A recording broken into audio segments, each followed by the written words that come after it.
Well, if you've gotten outside today at all, you may have noticed a haze. Right now, wildfire smoke is starting to move into western Washington. This map from the Puget Sound Clean Air Agency shows air quality right now. You can see a mix of yellow and green on the map as it drops. We expect this to get worse as the night continues and we head into Sunday. And take a look at our future outlook here. Those darker colors you see on the map indicate poor air quality. This is linked to wildfires burning in both Washington and Canada tonight. We're going to touch on nearly a half dozen fires crews are working to contain right now. Plus, Hurricane Hillary currently heading towards California, Nevada, and Arizona. Thanks for joining me. I'm Julie Calhoun. We have you covered tonight on King 5 on everything you need to know about these major weather events across our area. Team coverage is just 5 minutes away. But first, to our top story. Tonight, those who worked for decades to bring an orca captured in the Puget Sound home are in mourning. Tokate passed away yesterday.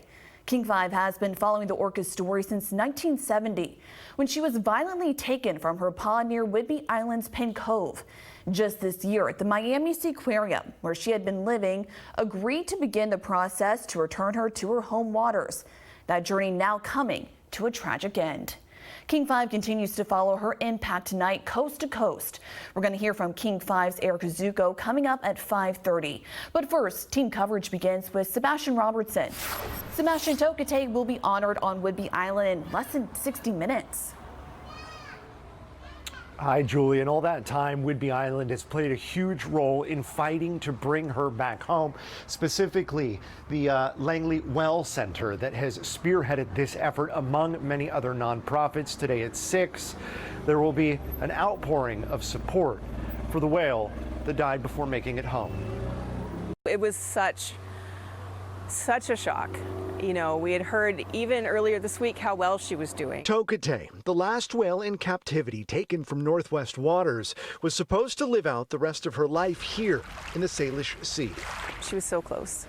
And that's just part of what makes it so much more heartbreaking. Tonight, the Orca Network, a nonprofit that has long advocated for her return from an aquarium in Florida to her native waters along the ancestral lands of the Lummi people, is heartbroken by Toki's sudden death. Everybody on our staff last night was totally in shock. I think a lot of us still are. I don't know that it's really completely hit me yet. Toki was captured as a child in 1970, sold to an aquarium, and for the rest of her life would remain captive on the other side of the country. In the years since her capture, the world around her moved to protect other marine mammals from following her same path. Lummi elder Raynell Morris is among Tokate's fiercest advocates. So what happens now? Well, I bring her home. I go there and I bring her home. That's my obligation, to finish the work for her, to bring her home. Just this year, Toki was cleared to return home. No, I think we were all feeling that she did come home, just not the way we wanted her to. While advocates work to make sure her remains are returned to the Northwest, the community that longed for her is in mourning. I hope that we always remember her strength and her spirit and her resilience, and I hope that she continues to inspire people the way that she has done for decades now. Tokate may be gone, but her story is far from over. There are thousands of people around the world who have been so touched by her, so inspired by her.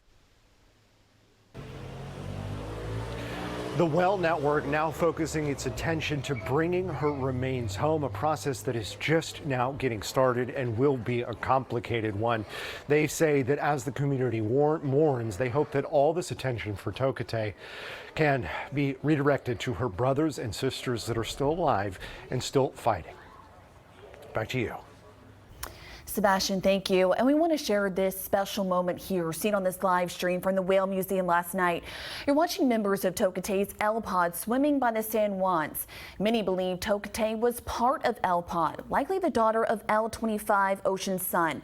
That's because the L Pod was there the day she was taken from Whidbey Island. And according to the Whale Museum, she still used L Pod calls in captivity. King 5 will continue to follow Tokate's story from both coasts.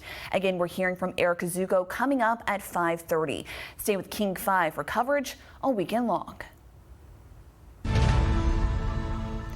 Well, let's get to wildfire coverage now. We're seeing some of that smoke moving over western Washington tonight. This is a live look right now over Seattle. And this is also an image from Henry on Camano Island. You can see that haze over the sky there. Air quality is likely going to get worse through the weekend. Take a look at those dark red and purple colors on your screen right now. Those indicate unhealthy air quality heading towards Sunday. Again, this is all stemming from several wildfires tonight, one of which has turned deadly. Spokane County is under a state of emergency tonight as the Gray Fire burns near Medical Lake, southwest of Spokane. One person has died in connection to this fire. Right now, level 2 and 3 evacuations are in place, as well as a boil water advisory. The State Department of Health says that fire has affected water treatment and pumping operations. Right now, the fire is about 9,500 acres with 0% contained. Our sister station Spokane has several crews on the ground right now covering this situation up to the minute, and we'll hear from them coming up at 5:30. The Gray Fire is one of 3 fires that broke out in the eastern part of the state yesterday. The Oregon Road fire burning north of Spokane has charred more than 8,200 acres of forest and cropland.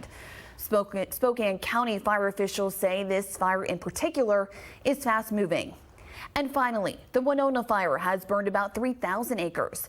The good news here is evacuation orders near the fire have dropped from level 3 to level 1 tonight. Now closer to home, Highway 20 remains closed between New Halem and Silver State Gate because of both the Sourdough Fire and Blue Lake Fire. The Sourdough Fire has now burned more than 4,500 acres and is 12% contained tonight. On the east side of the highway, the Blue Lake Fire has burned more than 200 acres with no containment.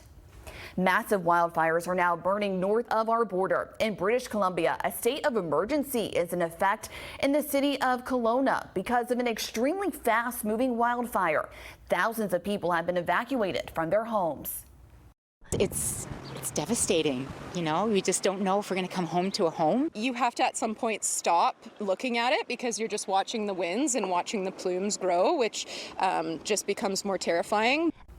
This is just one of hundreds of wildfires burning across British Columbia.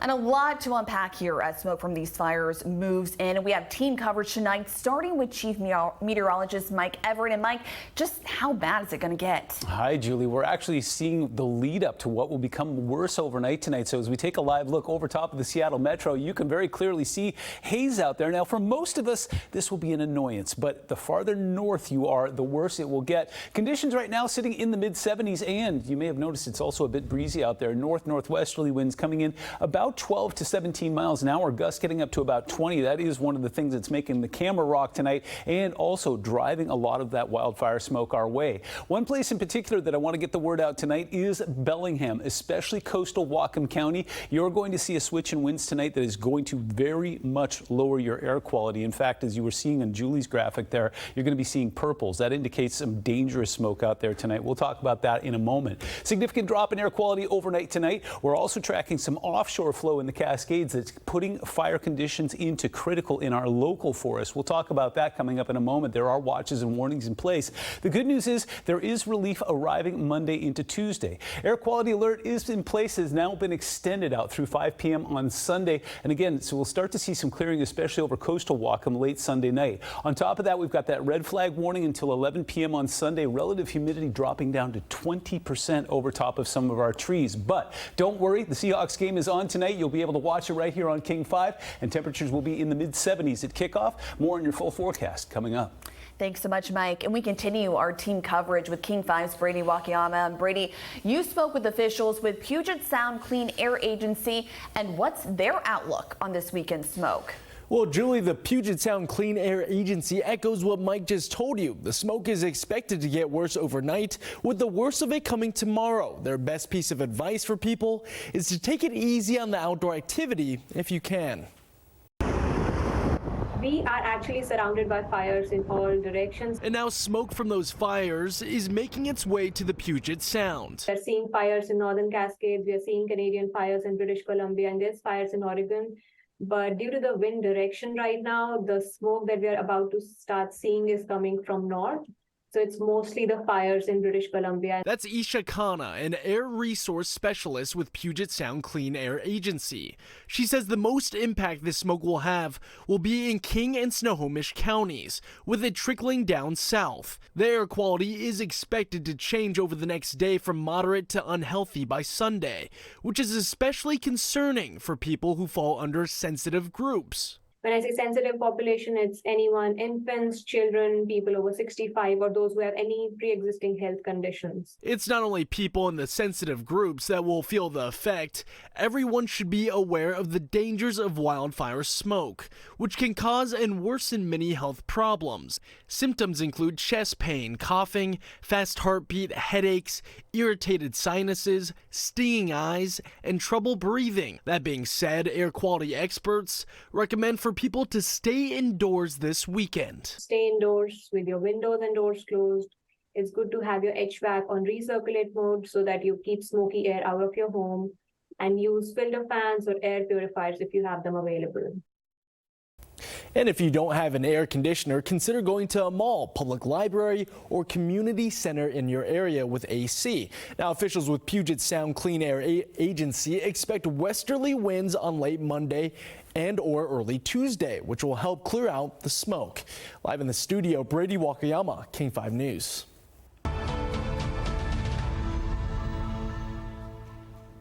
Now to the devastation on Maui. A week after wildfire destroyed the town of Lahaina, killing more than 100 people. Tonight, Lahaina residents are urging state leaders to consider them in rebuilding efforts. They're concerned about real estate developers being prioritized over those who lost their homes. Lahaina is home to some of the world's most desirable beachfront property and is one of the most visited tourist destinations in the U.S. Where do we go from here? We feel that the government is steamrolling this process without consulting from the leaders of our community. Some fire victims say real estate developers have already made offers to buy their land.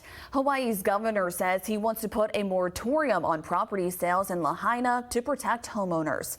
Hear more from him when our wildfire coverage continues tonight at 5:30. This is a very, very dangerous and significant storm. Still ahead on King 5, we turn to California, now bracing for a massive hurricane. How the state is preparing for Hurricane Hillary, already battering Mexico. I-405 is shut down for the weekend, but construction isn't being done to benefit drivers. How work will help out fish. And get ready, football fans. Game 2 of the Seahawks preseason is just over an hour away. We're looking ahead to kickoff next. And before we head to break, we want to give you another live look in Langley as a group gathers to honor Tokate. The orca was the last surviving orca captured from Puget Sound. Tokate passed away yesterday before plans to move her from the Miami Seaquarium could take shape. We'll be right back.